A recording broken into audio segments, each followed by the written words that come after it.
안녕하십니까, 이진우입니다. 탄소가 발생하지 않는 가장 완벽한 에너지, 이걸 꼽으라고 하면 전 세계적으로 요즘은 수소가 주목받고 있습니다. 수소가 만들기가 어렵고 이게 운송하고 배달하는 게 좀 어려워서 그렇지 에너지원 자체로 놓고 보면 이게 최고라는 건데요.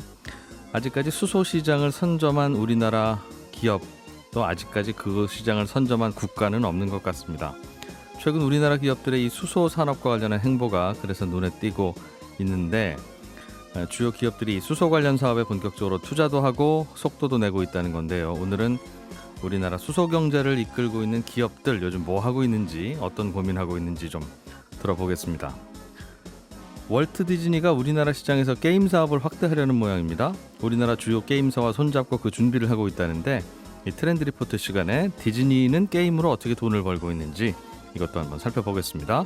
손에 잡히는 경제 플러스 바로 시작하겠습니다.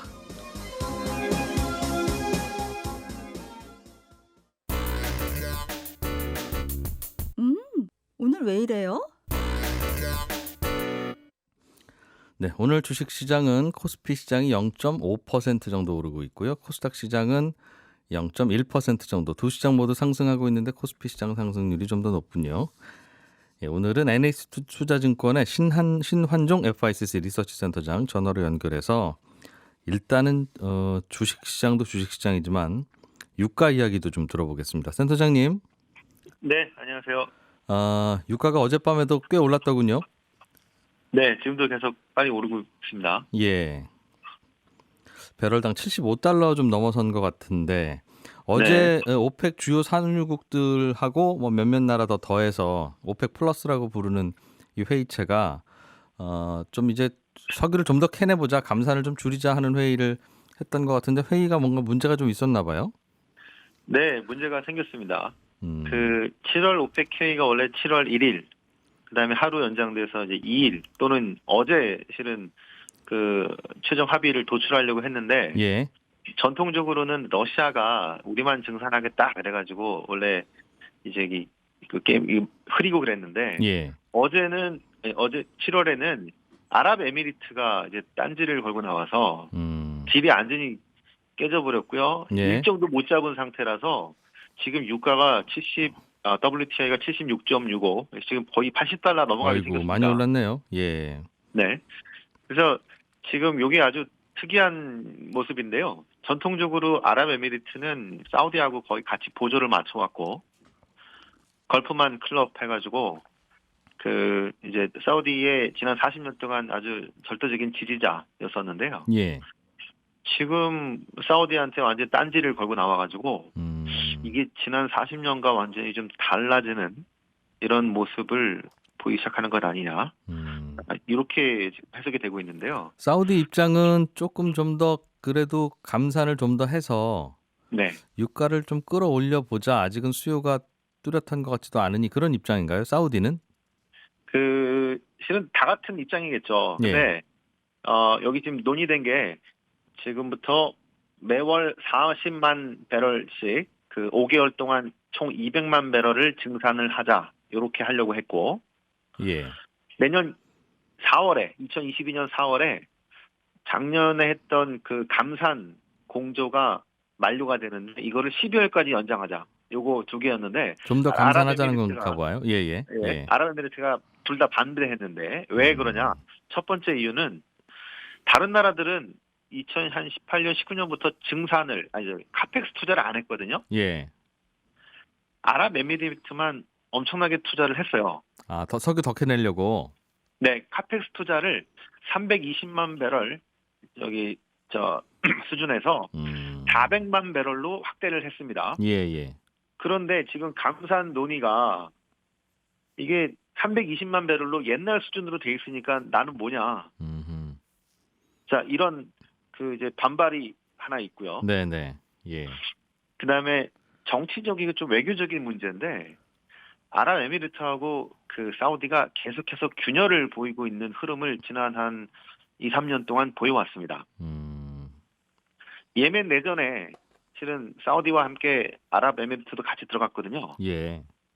이게 예멘 내전이 후티 반군을 지원하는 이란 시아파 대 그다음에 예멘 정부군을 지원하는 사우디와 그 이제 저기 스니파 이렇게 들어갔는데 아랍에미리트는 다 빠져나왔고요. 네. 지금 사우디만 하고 있고 카타르에 대한 국교 단절이 있었고 정상화 과정에서의 갈등이 있었는데 아랍에미리트는 좀 더 카타르를 좀 그 골탕먹이기를 기대했는데 사우디가 그냥 고려 없이 빠르게 그냥 정상화 해버리면서 약간 예. 갈등이 있었고요. 최근에는 또 이스라엘하고 아랍에미리트가 사우디 놔두고 혼자 먼저 국교 경상화를 해버리면서 네. 이게 전통적인 그 아주 친밀한 이런 GCC 국가가 지금 균열이 생기는 것 아니냐는 얘기가 많이 나오고 있는데 그와 함께 또 중요한 이유가요. 두바이가 이게 중동 쪽에 저희가 뭐 국부펀드든 아니면 여러 가지 투자를 하는 허브였습니다. 예. 네, 워낙 뭐 공항도 그렇고 금융의 허브로 그 다른 지역보다 상당히 이점이 있었기 때문에 그쪽으로 모였는데요. 사우디도 이제 석유뿐 아니라 이렇게 다변화를 하고 싶은데 네. 그래서 사우디에서 뭔가 가져가는 이런 기업들한테 본부를 사우디의 리야드로 옮겨라. 자, 이런 경제 허브 전쟁까지. 예. 그래서 전방위적으로 옛날에 그 사우디와 아랍에미리트의 관계가 아닌 것 같고요. 예. 그래서 지금 완전히 딴지를 걸고 나오는 것들이 지금 잘못하면은 오펙 탈퇴까지 나오는 것 아니냐. 이렇게 되면은 유가가 무분별하게 증산이 되면서 유가 다시 급락하는 상황도 나올 수 있겠거든요. 그렇겠네요. 그러니까 다 탈퇴하고 다 이제 증산 시작한다는 거죠. 그렇죠. 그럼 이제 러시아도 가만 안 있고 막 이런 식의 최악의 시나리오고요. 자, 그 아직은 그런 시나리오도 있지만 그래도 아랍에미리트가 이게 저기 증산 경쟁으로 들어가서 예. 엄청 떨어지면은 같이 어렵기 때문에 그 정도까지는 아닐 것이다. 다시 오펙 플러스 회의를 또 좀 연기해서라도 해서 예. 증산 이제 좀 어느 정도의 합의를 아랍에미리트 요구 조건을 좀 들어주면서 요 합의를 하지 않겠느냐라는 의견이 예. 조금 더 많은 상황이라서 그렇게 되면 점진적으로 계속해서 유가가 강세로 갈 가능성이 있어 보입니다. 그렇군요. 지금은 일단 석유를 좀 덜 캐보자, 감산을 해보자는 게 전반적인 산유국들의 분위기인데 아랍에미리트가 난 모른다, 그냥 나 혼자 마음대로 캘 거야라고 카피탈 투자를 했으니까 네, 하는 그 바람에 이상하다는 거죠. 아랍에미리트를 설득해서 감산을 동참시키든가. 그게 안 네. 되면 뭐냐, 쟤는 저 친구들은 계속 저렇게 석유 많이 캐는데 그냥 우리도 캘랜다 할 수 있다는 거군요. 네. 아무튼 그래도 전통적인 이제 사우디의 어떤 리더십이 약화되는 과정에서 러시아뿐 아니라 지금 그 사우디 전통적인 지지층에서도 지금 균열이 계속 나오고 있어서 예. 앞으로 이 공조 합의 요거는 글쎄요 쉽지는 않을 것 같긴 한데. 그럼 유가가 올라갈 가능성은 없어요? 지금 상황은 다들 많이 캐고 난 몰라 그러면 석유가 많이 나올 텐데. 네. 그러니까 그 가능성이 지금 사우디하고 러시아 등등이 원하는 것도 예. 이렇게 조금씩 올라가는 것들이겠고요. 예. 그 만약에 진짜 저기 나만 살겠다고 증산 경쟁이 나오게 되면은 유가 예. 급락하는 최악의 이런 상황도 나올 수 지금 위 아래가 지금 다 열려 있는 상태인데 변동성이 있는. 네. 네. 위쪽이 조금 더 가능성이 좀 있어 보이지 않을까 싶고 너무 많이 만약에 유가가 오르면은 뭐 80, 90 가면은 미국과 중국이 비축유를 풀거나 예. 수입을 축소하거나 이런 식으로 수급을 조절할 가능성도 있어 보여서 네. 하여튼 당분간은 요 유가의 흐름들을 잘 주시해 보시면 좋을 것 같습니다. 네, 잘 들었습니다. 고맙습니다. 네. NH투자증권의 신환종 FICC 리서치 센터장이었습니다.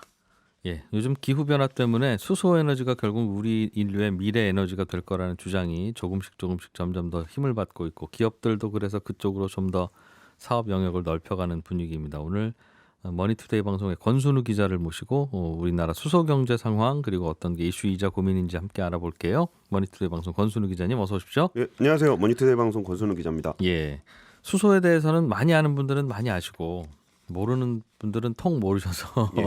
우리 일단은 기초부터 좀 공부를 하고 가죠. 예, 예. 수소는 어렸을 때 풍선에다가 집어넣으면 풍선이 잘 뜨네, 하늘로 날아가네 하는 수소. 보통 요즘 헬륨을 많이 쓰죠. 아, 그런가요? 예, 수소 풍선 아닌가요? 예, 헬륨을 많이 씁니다. 아, 그것도 또 트렌드 못 따라가고 있군요. 또 먹으면 앵앵앵 소리 나는 그 헬륨. 그렇죠. 예. 그건 얻는군요. 예. 꽤 가벼운 기체다 정도까지만 알고 있는데 이게 에너지로 쓰인다는 게 무슨 얘기예요? 과학적으로 좀 설명을 좀 해주세요. 단순하게 설명을 드리면은 예. 우리가 그 학교 다닐 때 물을 전기분해 하면 여기서 이제 수소하고 산소가 나오잖아요. 네. 그거를 반대로 돌리면 산소하고 수소를 결합을 시키면 네. 물하고 전기가 나옵니다. 아, 그렇겠네요. 예, 예. 그래서 그러면은 물에서 시작해서 물로 끝나잖아요. 네. 그러면 탄소가 배출되지 않는 에너지로 쓸 수 있다는 거죠. 아, 수소만 있으면 산소야 주변에 흔하니까 예, 예. 산소랑 결합시키면 물이 되면서 에너지가 같이 나온다. 예, 전기가. 전기가 나온다는 거죠. 그럼 그 전기 쓰는 것이다. 예, 예. 그럼 수소만 있으면 에너지 전기는 다 확보되는 거네요. 쓸 수 있습니다. 아. 근데 수소가 네. 그 독립적으로 존재하는 경우가 없어요. 그게 무슨 말입니까? 그러니까 이게 어디 붙어 있어요, 항상. 음. 그래서 지금 제일 대표적으로 붙어 있는 데가 탄소 옆에 붙어 있는 거를 탄화수소, 우리가 화석연료라고 부르죠. 예. 그래서 근데 요거를 쓰게 되면은 수소를 떼내고 났을 때 시가 남습니다. 탄소가. 아, 탄화수소라고 하는 게 우리가 쓰는 석탄, 석유 에너지 그런 류 아닌가요? 그렇죠. 아, 그럼 석탄과 석유가 에너지로 쓸 수 있는 이유는 그 석탄과 석유의 성분 C와 H 중에 예. H를 우리가 쓰는 거군요.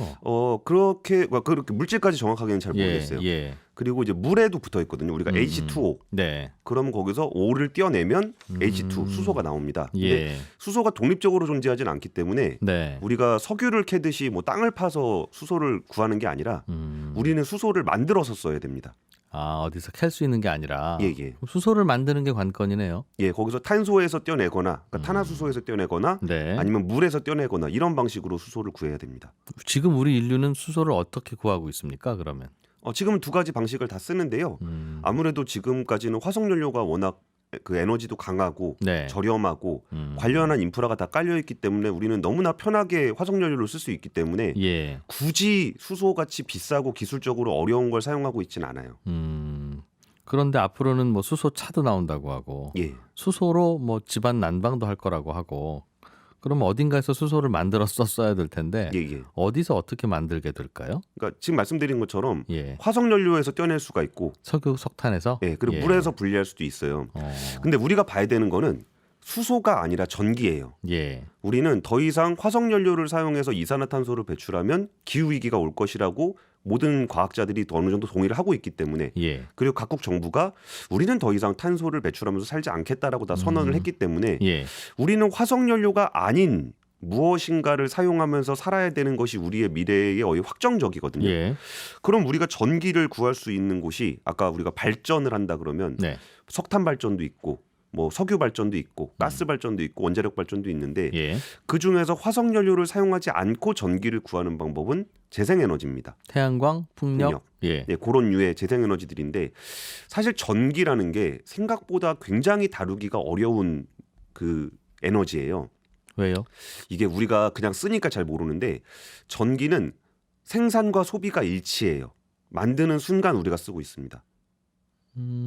만들어서 얼른 갖다 써야죠. 예, 전기 나온 거 예. 빨리 갖다 쓰지 않으면 없어지죠. 예. 네. 없어집니다. 음. 그러니까 이게 보관이 잘 안 돼요. 네. 그리고 운송을 하기가 어려워요. 우리는 지금 송배전망을 통해서 많이 우리는 좀 쉽게 받고 있지만 예.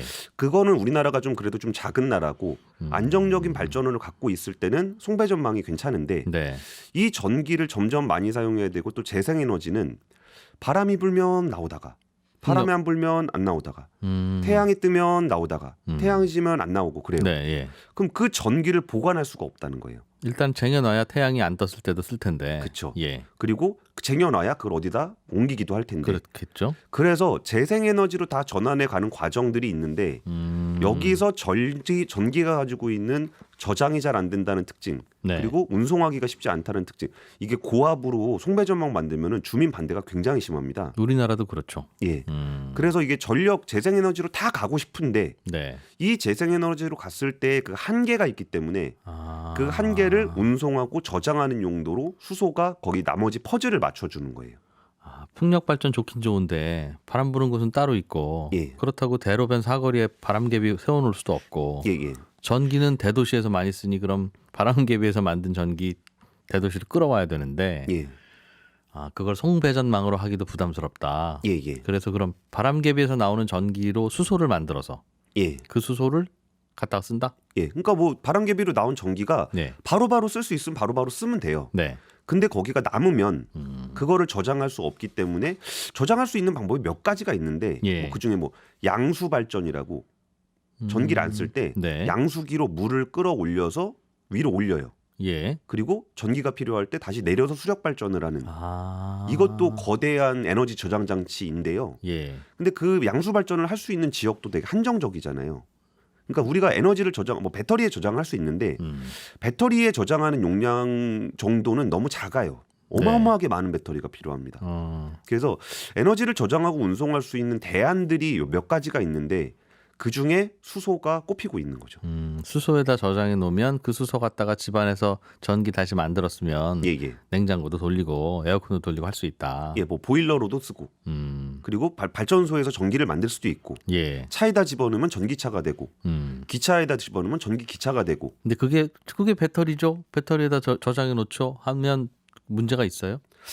배터리는 아까 말씀드렸다시피 일단 배터리가 가지고 있는 한계가 몇 가지가 있는데 예. 일단 에너지를 저장할 수 있는 용량이 수소에 비해서 그렇게 크지 않아요.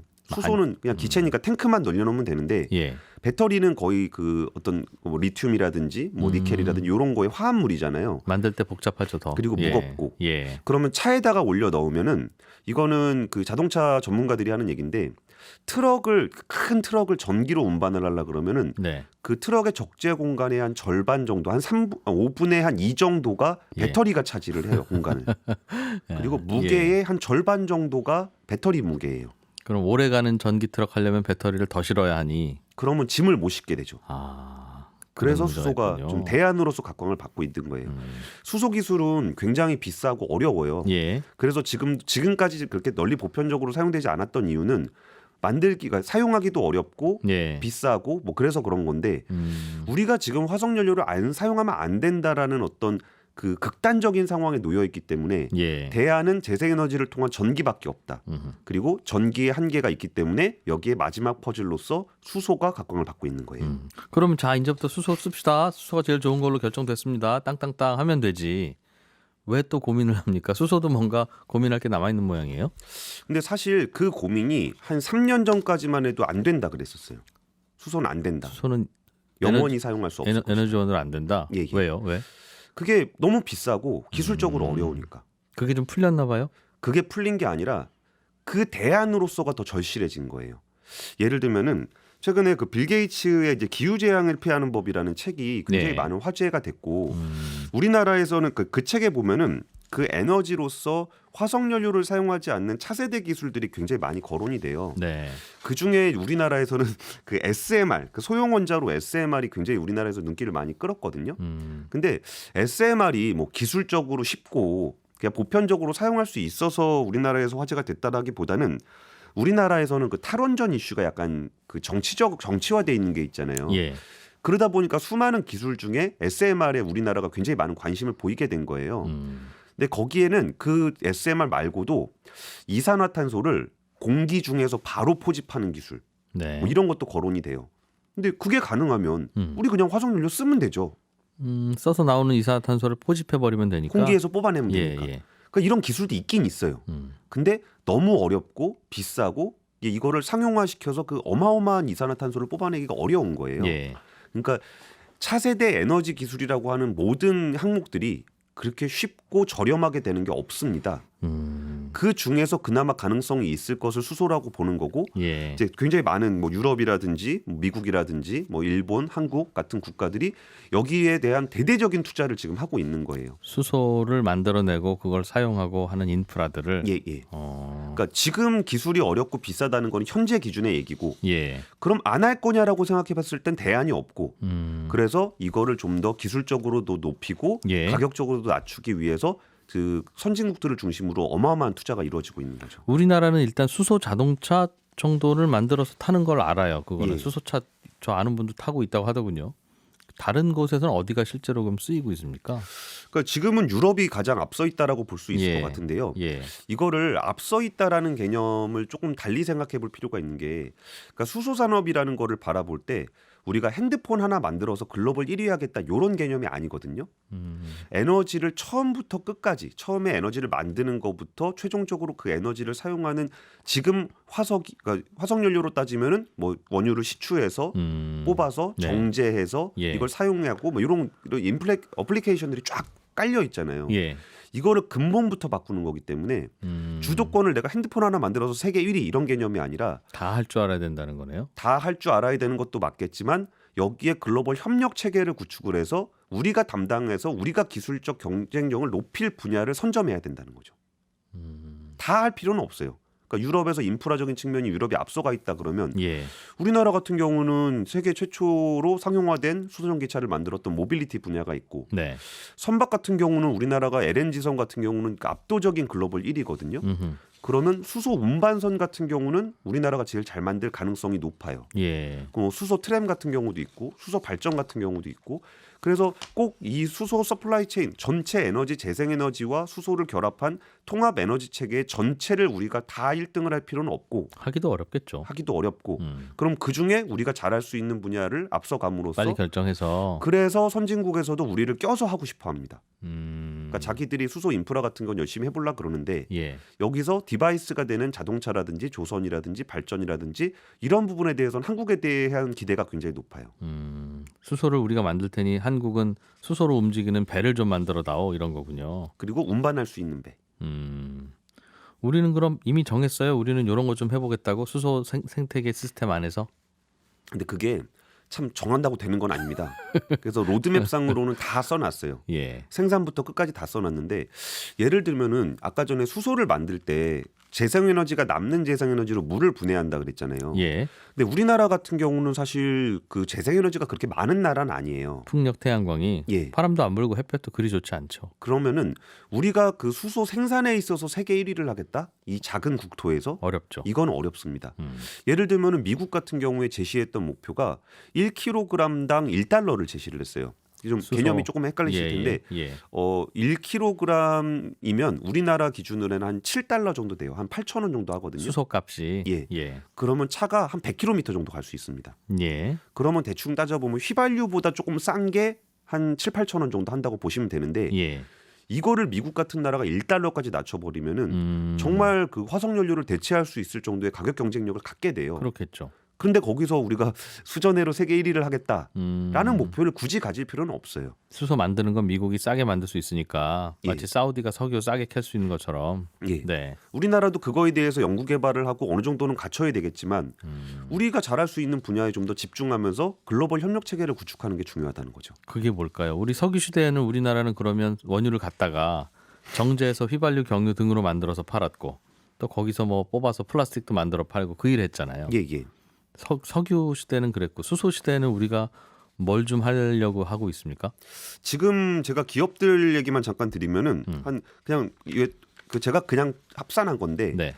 발표된 것만 봤을 때 한 9개 그룹의 31개 계열사가 지금 수소 산업에 뛰어들었고 투자한다고 예고했던 금액이 한 43조 원 정도 돼요. 다들 많이 하네요. 예, 물론 예. 이게 다 지킬지는 모르겠는데 어쨌든 SK그룹 같은 경우는 대표적인 에너지 기업이잖아요. 예. 여기는 거의 한 28만 톤 규모의 수소 생산을 추진하고 있는데 생산 목표 기준으로는 세계 최대 사이즈예요. 예. 그리고 뭐 현대차 그룹 같은 경우는 다들 아시다시피 차는 당연히 하고 있고 현대제철에서는 부생수소를 통해서 수소를 만들려고 하고 있고 기차를 만드는 현대 로템에서는 수소 트램을 2027년에 울산의 한 40km 구간에 상용화할 계획이에요. 예. 효성 같은 경우는 세계 최대 가스 기업인 린데하고 합작회사를 만들어서 여기서 그 13,000톤 정도의 액화수소 플랜트를 만들고 있고요. 효성 첨단 소재 같은 경우는 수소 탱크를 만드는 탄소 섬유를 또 만들고 있어요. 그리고 우리나라 뭐 조선사들은 당연히 그 수소 선박에 대한 연구 개발에 승인도 받았어요. 그래서 이제 왜 조선사가 주문이 나와야 배를 만드는 거잖아요. 예. 그러니까 준비는 하고 있는데 아직 주문이 안 들어와 있으니까 그런 거에 대한 준비를 다 하고 있고요. 뭐 네. 두산 같은 경우 포스코, GS, 롯데, 한화 대부분 수소 관련한 사업에 투자를 하고 있습니다. 열심히들 하고 있는 것 같은데 고민이 뭐예요? 이대로 열심히만 하면 돼요? 아니면 하면서도 좀 불안해요? 불안한 거는 딱히 별로 없는 것 같아요. 근데 이거를 진짜 구축해 나가고 우리가 에너지 전환을 진짜 할 수 있을 것인가 라는 것에 대한 고민은 누구나 다 가지고 있어요. 수소의 시대가 진짜 올 거냐? 예. 근데 수소의 시대가 올 거냐라는 고민은 지금 더 이상 할 필요 별로 없는 것 같아요. 올 거냐가 아니라 오게 만들어야 된다라는 게 인류가 선택한 선택지거든요. 예를 들어서 유럽 같은 경우에 작년에 에너지 통합 정책과 수소 전략을 발표를 했고 올해 얼마 전에 독일에서 그 첫 번째 프로젝트를 발표를 했는데 그 이름이 참 재밌어요. Important Project of Common Europe Interest. 보편적 유럽을 위해서 매우 중요한 프로젝트란 이름으로 수소 프로젝트를 시작을 했어요. 그러면서 62개 프로젝트를 4개로 나눴는데 아까 얘기했던 거랑 다 똑같습니다. 수소 생산, 전부 수소 다. 인프라, 수소 산업, 수소 모빌리티. 여기에는 거의 대부분의 독일 기업들이 다 참여하고 있어요. 다 수소로 간다. 예, 이름만 들어도 알만한 에어리퀴드, 바스프, 린데, 보쉬, 쉘, 지멘스, 토탈, 다임러, 볼보 어지간한 데든 다 들어가 있습니다. 시간이 길지는 않은데 하나만 더 질문 드릴게요. 그동안에는 이런 전기를 배터리에다 저장하기로 하고 우리나라도 자동차 배터리 많이 만들고 그러잖아요. 예, 그럼 앞으로는 수소에다가 저장하고 수소차 타고 다닌다는 거면 예. 우리도 방향 바꿔야 됩니까? 배터리 회사들?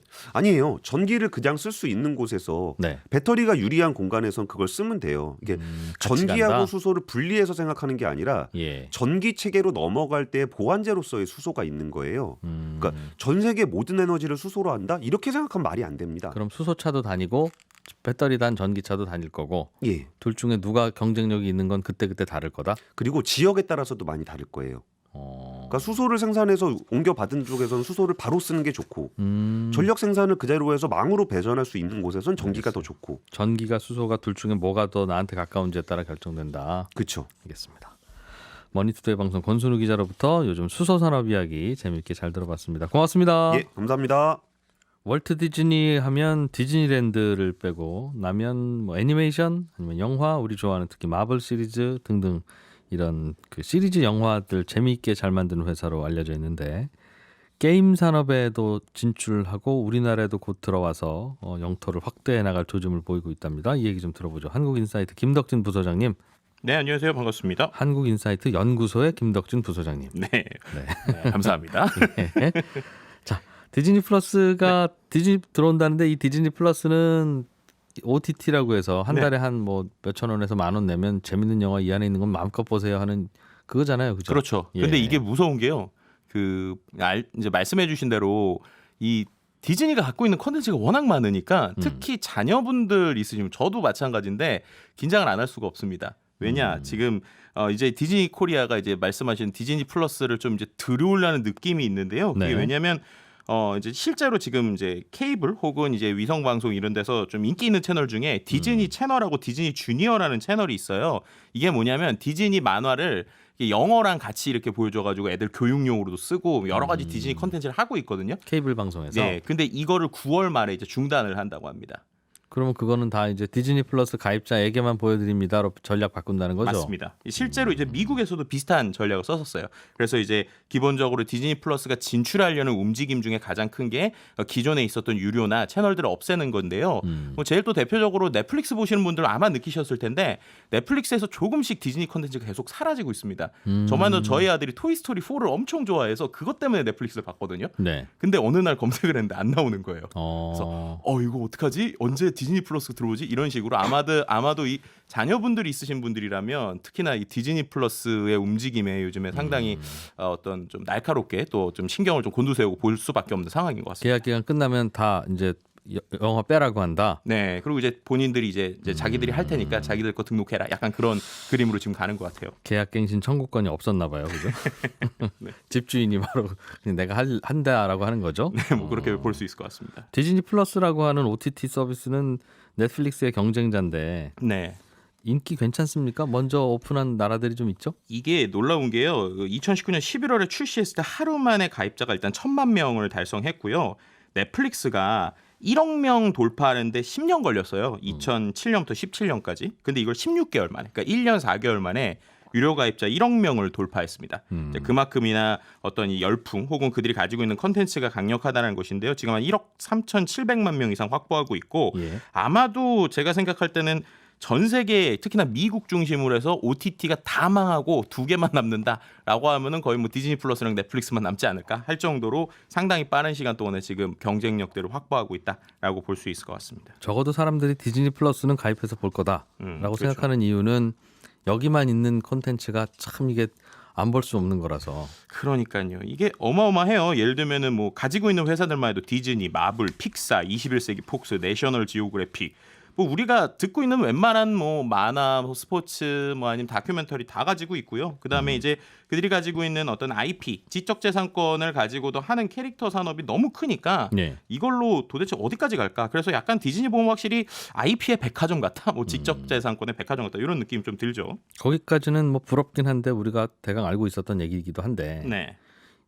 그러면 이것만 하지 게임도 해요 이제? 그러니까요. 이제 게임도 생각보다 알려지지 않았을 뿐이지 이미 많이 하고 있었어요. 예를 들면 제일 단순한 건 캐릭터 갖고 하는 거죠. 그리고 미키 마우스가 나온 뭐 이런 게임이라든지 예. 혹은 이제 스타워즈 뭐 이런 이제 SF 영화의 느낌을 그대로 가져오는 게임들도 있었고요. 게임도 직접 그럼 디즈니가 개발해서 만든 겁니까? 이제 대부분 직접 개발보다는 컨텐츠의 그 IP를 주거나 아니면 스토리의 세계관까지 같이 이제 그 어떻게 보면 논의하기도 합니다. 게임 개발 업체가 네. 저 캐릭터 좀 씁시다 하면 돈 받고 쓰게 하고 그런 거. 네, 그 제일 대표적인 게 이제 파이널 판타지라고 하는 일본의 아주 유명한 게임을 만든 스퀘어사라는 곳이 있는데 이곳에서 킹덤 하츠라고 하는 그 게임이 있어요. 근데 그 게임은 실제 우리가 요즘 메타버스 얘기 많이 하지만 특정 게임 캐릭터 주인공이 각자의 세계에 들어가요. 예를 들면 겨울왕국 세계에 들어가면 네. 정말로 그 겨울왕국 애니메이션에 나오는 캐릭터나 아니면 심지어 성우들도 그 겨울왕국 성우들이 그걸 녹음을 했습니다. 그 안에서는 뭐총 쏘고 그러는 거예요? 아니요, 근데 거기가 재밌는 게 예. 이게 액션인데 이 디즈니 액션이다 보니까 말씀하신 대로 총은 안 쏴요. 총은 안 쏘고 그냥 공격을 해도 일반적인 이제 주먹 공격 같은 거만 하는 요런 게 조금 예. 디즈니 거라서 그냥 좀 차이가 있고요. 네, 그 외에 뭐 여러 가지 이러한 뭐 액션, 뭐 캐리비안 해적에 있는 어떤 IP라든지 이런 걸 활용한 각자의 월드들을 사용하는 뭐 이런 캐릭터 게임들이 좀 많이 있는 상황입니다. 굳이 이 캐릭터 디즈니한테 돈 주고 빌려가는 이유는 그런 캐릭터를 써야 좀 그 게임이 빨리 유행하니까 그런 건가요? 빨리 네. 히트하니까? 말씀하신 대로 아무래도 익숙한 캐릭터들을 가져와서 이런 것들에서 사람들의 인지도를 높이는 이제 가장 큰 것이라고 보시면 될 것 같은데 예. 그걸 이제 가장 잘해서 성공한 국내 회사들도 있어요. 예를 들면 이제 우리가 애니팡이라고 하는 그 게임이 있었지 않습니까? 썬데이 토즈 같은 경우에 거기가 이제 퍼즐 게임 같은 걸 잘 만드는 데인데 네. 퍼즐 게임이라고 하는 건 솔직히 방식 자체는 상당히 단순하잖아요. 예. 근데 그거를 재미있게 만드는 요소들은 얼마나 디자인을 예쁘게 만들고 귀엽게 만들고 뭐 이런 것들이겠죠. 그래서 이제 이 썬데이 토즈가 최근에 이제 디즈니와 상당히 좀 많이 협업을 하고 있습니다. 그래서 예를 들면 2019년에 이미 디즈니 팝이라고 그래서 디즈니의 캐릭터들 뭐 미키 마우스나 곰돌이 푸 이런 것들이 나오는 어떤 퍼즐 게임 같은 거를 만들었었고요.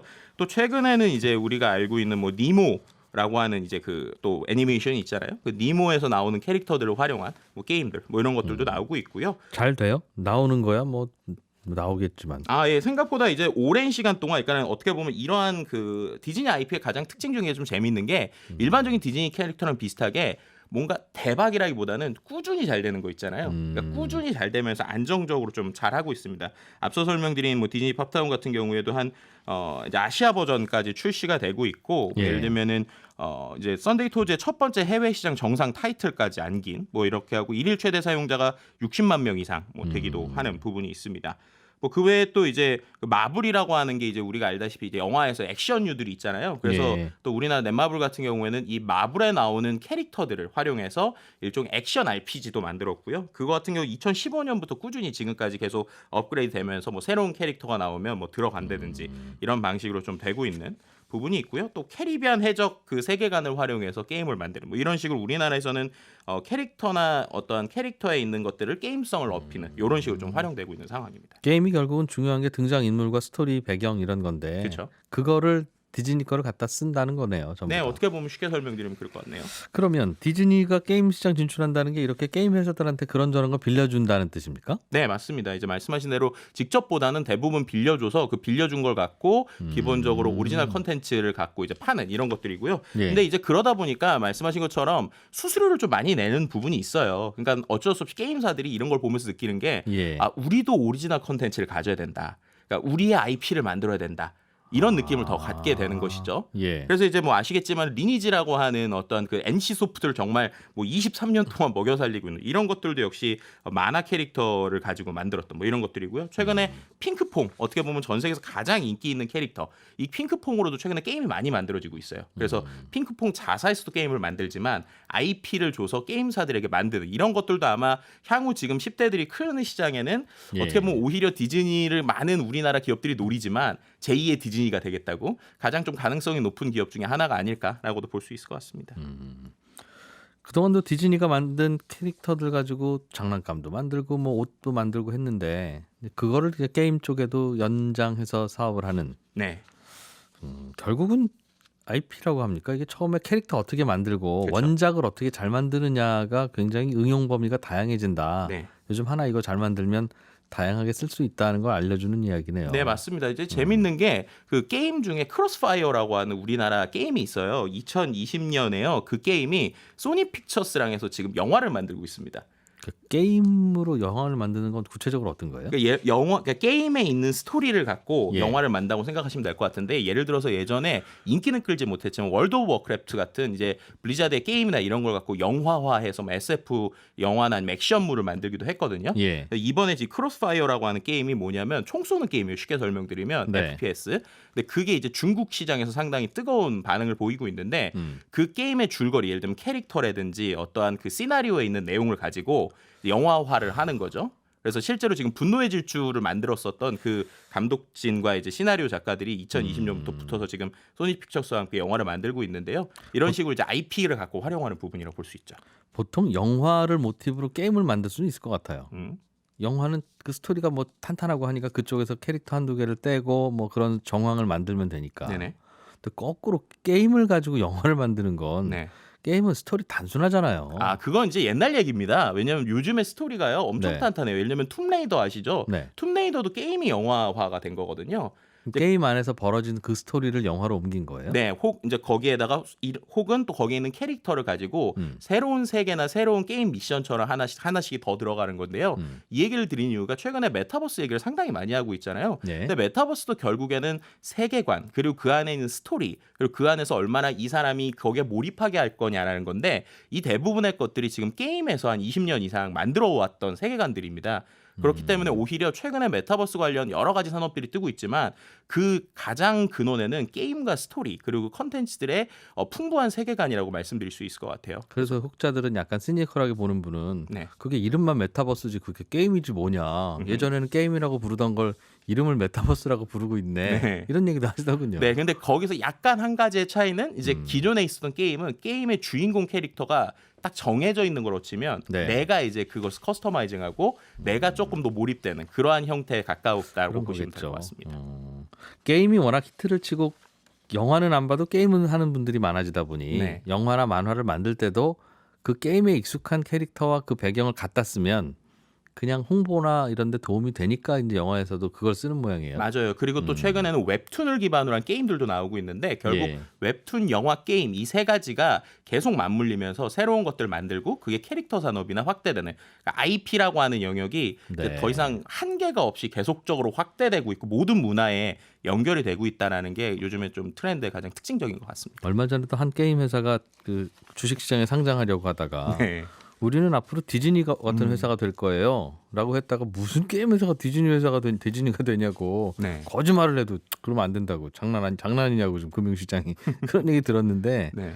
오늘 부소장님 얘기 들으니까 게임 회사나 네. 영화 회사나 애니메이션 회사나 결국 본질은 같네요. 네, 저는 충분히 가능한 거라고 보고요. 예를 들면 5년 후, 10년 후에 핑크퐁이 네. 얼마나 크는지를 보면 정말로 이제 디즈니 정말 디즈니만큼 그걸 측정할 수 있을지 계산하는 좋은 알겠어요. 지표가 되지 않을까 싶습니다. 결국은 사람들이 시간을 많이 쏟고 관심을 두는 콘텐츠가 그게 포맷이 영화든 만화든 게임이든 그게 뭐든 그게 히트를 하는 거겠죠. 한국인사이트 연구소 김덕진 부소장이었습니다. 고맙습니다. 네, 감사합니다. 예, 저는 내일 아침 8시 30분에 다시 오겠습니다. 고맙습니다. 이진우였습니다.